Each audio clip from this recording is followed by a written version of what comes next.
টাকার লোভে অন্ধ হয়ে বাবা মাকে পিটিয়ে বাড়ির উঠানেই জ্যান্ত কবর দেওয়ার চেষ্টা করেছে দুই পাষণ্ড ছেলে।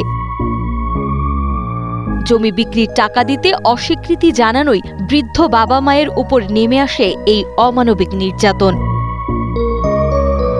গোপালগঞ্জের কাশিয়ানী উপজেলার মহেশপুর ইউনিয়নের বিশ্বনাথপুর গ্রামে ঘটেছে এই লোমহর্ষক ঘটনাটি।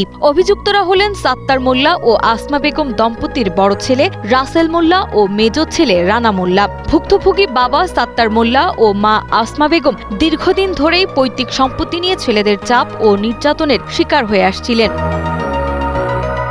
ঘটনার দিন বৃদ্ধ দম্পতির আত্মচিৎকারে আশেপাশের লোকজন ছুটে এসে পরিস্থিতি বুঝতে পারেন। তাদের হস্তক্ষেপে প্রাণ বাঁচে বাবা মায়ের। উঠানে খোঁড়া গর্ত দেখেই এলাকাবাসী হতবাক হয়ে পড়ে এবং ঘটনাটি এলাকায় ব্যাপক চাঞ্চল্যের সৃষ্টি করে।